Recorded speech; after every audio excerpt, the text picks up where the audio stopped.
हैरानी उस बात को लेकर होती है कि वो किसी भी पद पर नज़र नहीं आते, यहाँ तक कि उनके बारे में कोई बात नहीं होती। तो आप समझ सकते हैं किस तरह से उनको एक तरीके से इग्नोर किया जा रहा है, क्योंकि सुशील मोदी एक बड़ा नाम है, जाने माने चेहरा माने जाते हैं बिहार की राजनीति का, कि जो बीजेपी के लिए कर्मठ होकर काम कर रहे हैं, रात दिन जो एक कर रहे हैं, क्या उनके लिए बीजेपी में कोई स्थान नहीं है? सुशील मोदी को अगर मुख्यमंत्री बनाया जाता तो आप ये मानकर चलते कि बिहार में एक तरीके से एक जो परंपरा सी हो गई है कि हर बार नीतीश कुमार, उससे भी कहने की निजात मिलती, लेकिन बीजेपी ने सिर्फ सत्ता में आने के लिए समझौता कर लिया।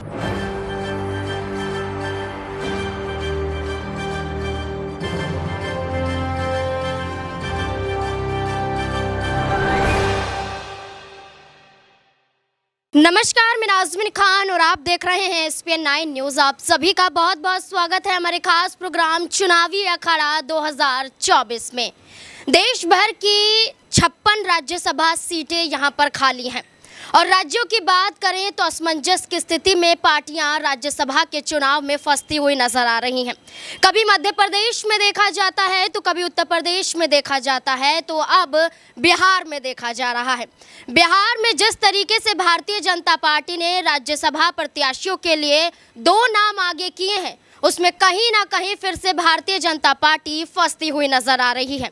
और ये कहा जा रहा है कि लोकसभा चुनाव से पहले बिहार में जहां नीतीश कुमार के साथ एनडीए मिल जाती है और फ्लोर टेस्ट में बहुमत साबित कर देती है और बिहार विधानसभा में बहुमत साबित करने के बाद ये तय हो जाता है कि मुख्यमंत्री की कुर्सी नीतीश कुमार के पास ही रहेगी, नीतीश कुमार ही मुख्यमंत्री रहेंगे बिहार के। लेकिन बिहार के मुख्यमंत्री होने के नाते नीतीश कुमार ने सिर्फ अपना ही फायदा देखा है और भारतीय जनता पार्टी सिर्फ नीतीश कुमार को फायदा पहुंचाती हुई नजर आ रही है। इसके मायने राज्यसभा चुनाव को देखते हुए भी निकाले जा रहे हैं। अब इस कड़ी में एक चेहरा है, दिग्गज चेहरा है, जो कहीं ना कहीं भारतीय जनता पार्टी से किनारे होता हुआ नजर आ रहा है और वो चेहरा है बिहार के पूर्व उप मुख्यमंत्री सुशील मोदी का। वो सुशील मोदी जो बिहार में कई बार सत्ता में आए, उप मुख्यमंत्री की कुर्सी संभाली, ना सिर्फ उप मुख्यमंत्री रहे बल्कि यहाँ पर वित्त मंत्री भी रहे हैं, केंद्र में जगह भी पा चुके हैं और हर सदन में उन्होंने अपनी मजबूती पेश की है। लेकिन उसके बावजूद भारतीय जनता पार्टी ने ना उन्हें मुख्यमंत्री बनाया, ना राज्यसभा भेजा और इस बार यही कहा जा रहा है कि लोकसभा सीट भी दी जाएगी कि नहीं। इसी बीच ये भी कहा जा रहा है कि क्या बगावत पर सुशील मोदी उतर सकते हैं, इसके मायने यहाँ पर निकाले जा रहे हैं। तमाम सवाल उनसे जुड़े हुए बनते हुए नजर आते हैं। अमन सर मेरे साथ मौजूद है, उनसे जानने की कोशिश करेंगे कि आखिरकार क्या कुछ बिहार में देखा जा रहा है। सर आपका पहले तो बहुत बहुत स्वागत है। सर राज्यसभा के चुनाव की बात करें तो पेच फंसता हुआ नजर आ रहा है बिहार में भी, क्योंकि बिहार में जो भारतीय जनता पार्टी ने जिन 2 चेहरों को उतारा है उसमें सुशील मोदी का नाम नजर नहीं आता है। इसमें यह कहा जा रहा है कि सुशील मोदी का भी तो कार्यकाल पूरा होता हुआ नजर आ रहा है, अप्रैल में कार्यकाल पूरा हो जाएगा, तो ऐसे में सुशील मोदी को उतारते तो फिर से वो सांसद के रूप में नजर आते। लेकिन भारतीय जनता पार्टी ने फिर से नए चेहरों पर दाव खेला, नए चेहरों को उतारा, लेकिन सुशील मोदी को यहाँ पर फिर से दरकिनार किया गया। तो ऐसे में क्या भारतीय जनता पार्टी ने ये कदम गलत तरीके से उठाया है? देखिए, बिल्कुल सुशील मोदी के बारे में जब भी जिक्र होता है नाज़मीन, तो अक्सर ये बात कही जाती है कि उनको हमेशा से बीजेपी ने नज़रअंदाज किया है या फिर जो उनकी योग्यता है उनके अनुसार उनको कभी काम नहीं दिया। आप देखें कि जब बिहार की सरकार बन रही थी उससे पहले सबसे पहले इस पर बयानबाजी करने वाले सुशील मोदी थे। उन्होंने कहा था कि अगर दरवाज़ा बंद है तो वो खुल जाएगा, और ये सब बातें कहते हुए लोग कई बार नज़र भी आए कि क्या सुशील मोदी के पास वो चाबी है गेट खोलने वाली, और क्या सुशील मोदी ने पूरे का पूरा ये जो प्लानिंग की हुई है, क्या उनके कहने के बाद ये सब कुछ होता हुआ नज़र आया है। तो उनकी भूमिका इस पूरे मामले पर बड़ी नज़र आ रही थी और कई लोग तो यहाँ तक कहते हुए नजर आए कि क्योंकि सम्राट चौधरी ने पहले इस बात को कह दिया था कि भाई इस बार का जो मुख्यमंत्री है वो बीजेपी की तरफ से होने वाला है, तो कई लोग इस बात के कयास लगाने लगे कि क्या मुख्यमंत्री का वो नाम क्या वो सुशील मोदी होने वाले हैं। इस बात के कयास लगने लगे क्योंकि इससे पहले वो उप मुख्यमंत्री भी बिहार में रह चुके हैं, तो ये उनके पद को और कद को दर्शाता है। लेकिन जब सरकार का गठन होता है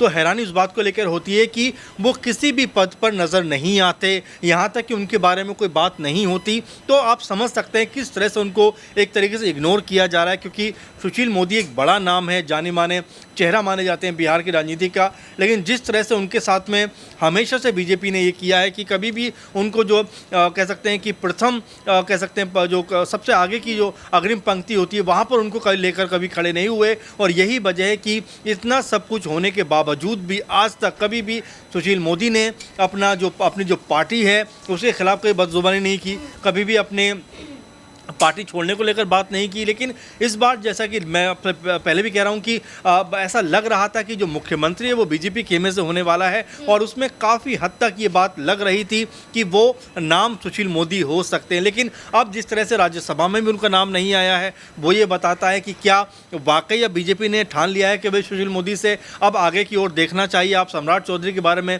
जिक्र कर सकते हैं। देखिए कितनी हैरानी होती है कि वो कितने दलों से होते हुए यहाँ तक पहुँचे हैं। परिवार बात का कहना है कि उनके ऊपर ठप्पा भी लगा हुआ है कि उनके पिता शकुनी चौधरी इतने बड़े लीडर रह चुके हैं, उसके बावजूद भी बीजेपी उनको जो है उप मुख्यमंत्री बनाती है। तो ऐसे में सवाल ये उठता है कि जो बीजेपी के लिए कर्मठ होकर काम कर रहे हैं, रात दिन जो एक कर रहे हैं, क्या उनके लिए बीजेपी में कोई स्थान नहीं है, या स्थान है भी तो वो उतना बड़ा नहीं है जिससे उनका जो कह सकते हैं इतना तजुर्बा है वो काम आ सके। क्योंकि सुशील मोदी को अगर मुख्यमंत्री बनाया जाता तो आप ये मानकर चलते कि बिहार में एक तरीके से एक जो परंपरा सी हो गई है कि हर बार नीतीश कुमार, उससे भी कहने की निजात मिलती। लेकिन बीजेपी ने सिर्फ सत्ता में आने के लिए समझौता कर लिया, और ऐसे में सुशील मोदी जो एक बार मुख्यमंत्री बन सकते थे उनको फिर से उस जो कह सकते हैं कि पद की जो लालसा रही होगी कहीं ना कहीं उससे उनको दूर होना पड़ा। अब ऐसे में जब उनको राज्यसभा भी नहीं भेजा जा रहा है, ये लगभग कंफर्म हो गया है, उनका नाम नहीं है लिस्ट में, तो आप ये मानकर चलिए कि क्या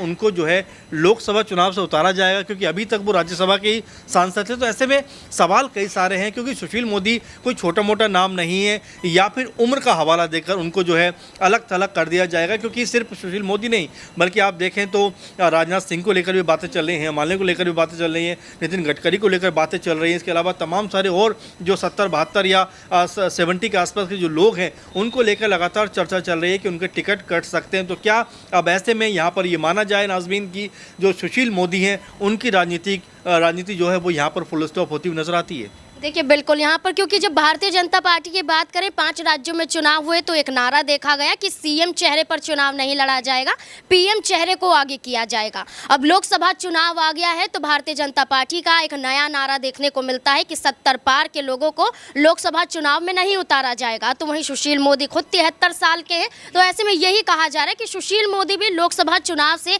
कहीं ना कहीं दरकिनार किए जाएंगे। तो सर ये सवाल ये भी बनता है कि क्या मौका आरजेडी के पास नहीं है? सुशील मोदी को दरकिनार यहाँ पर भारतीय जनता पार्टी कर सकती है। इसके कई मायने निकाले जा रहे हैं, राज्यसभा में ना भेजना, उम्र का यहाँ पर तकाजा करना। तो ऐसे में अब आरजेडी की बात करें तो क्या वो कोई बड़ा खेल यहाँ पर खेल सकती है कि इस बड़े चेहरे को अपने पाले में कर ले? देखिए बिल्कुल, और नाज़मीन जब फ्लोर टेस्ट होने वाला था उस समय भी ये उम्मीद लग रही थी कि बीजेपी यहाँ पर कोई बड़ा गेम कर सकती है, आरजेडी यहाँ पर बड़ा गेम कर सकती है। क्योंकि आपने देखा कि यहाँ पर जिस तरह से राजश्री ने जो है ट्वीट किया था कि 10-12 जो विधायक है वो हमारे कहीं ना कहीं कब्जे में है, और हम एक तरीके से यहाँ पर जो पारी जो कह सकते हैं कि पूरे का पूरा माहौल है वो बदल सकते हैं। लेकिन ऐसा कुछ हुआ तो नहीं। लेकिन अगर पूरे आंकड़ों पर आप गौर करें तो ये नज़र आता है कि लगभग बहुत क्लोज फाइट रही। ऐसा नहीं है कि बीजेपी ने या जो कह सकते हैं जेडीयू ने कोई बहुत बड़ा जो वहाँ पर अचीवमेंट हासिल किया हो या बहुत बड़ा बहुमत वहाँ पर हासिल किया हो, क्योंकि लगभग आसपास थे। क्योंकि मांझी का भी ये माना जा रहा था वो भी नाराज़ हैं। अगर वो 4 हटते तो आप सोचिए कि ये आंकड़ा जो है 22-23 के आसपास सिमट के रह जाता। तो ये लगातार देखा गया है कि लालू यादव क्योंकि बहुत बड़े रणनीतिकार माने जाते हैं बिहार की राजनीति के, और उन्होंने बहुत समय बिताया है राजनीति में। तो ऐसा हो सकता है कि सुशील मोदी पे अब वो जो है दाव लगाते हुए नजर आए कि भाई आपने इतने साल बीजेपी को दिए,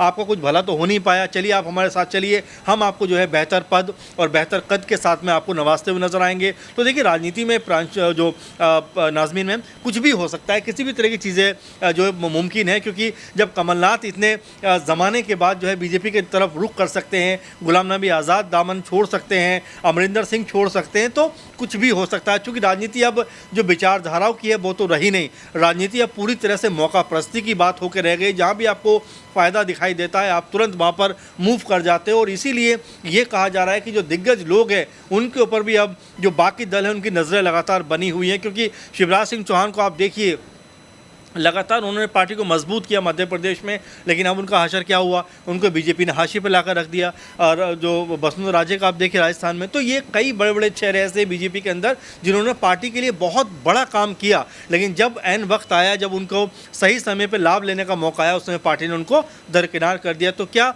सुशील मोदी की भी ऐसी स्थिति होने वाली है, और क्या इस स्थिति को भांपते हुए आरजेडी या फिर कांग्रेस कोई बड़ा दाव यहाँ पर खेल सकती है? क्योंकि राजनीति में कुछ भी मुमकिन है। शत्रुघ्न सिन्हा पहले बीजेपी में थे, आज जो है कांग्रेस होते हुए टीएमसी में नजर आते हैं, तो कुछ भी यहाँ पर संभावना है। और यहाँ पर अगर सुशील मोदी अगर को बाकी लोकसभा से अगर हटाया जाता है, उनको टिकट नहीं दिया जाता है, तो आप देखिए कि कुछ भी यहाँ पर बड़ा हो सकता है। क्योंकि सुशील मोदी कोई छोटा मोटा चेहरा नहीं है। जिस तरह से आप उनको कह सकते हैं इग्नोर कर रहे हैं, वो ये बताता है कि ऐसे चेहरों को आप इग्नोर नहीं कर सकते, ऐसे चेहरों को आप नज़रअंदाज नहीं कर सकते, क्योंकि ये चेहरों के नाम पर ही आपने अब तक वोट हासिल किए हैं। अगर इन चेहरों को आप इग्नोर करेंगे तो आने वाले दिनों में आप मुश्किलों में पड़ सकते हैं। जी बिल्कुल, यहाँ पर सुशील मोदी कोई छोटा मोटा यहाँ पर चेहरा नहीं है, बड़ा चेहरा है, क्योंकि विधान परिषद से लेकर राज्यसभा तक उनकी मौजूदगी देखने को मिली है।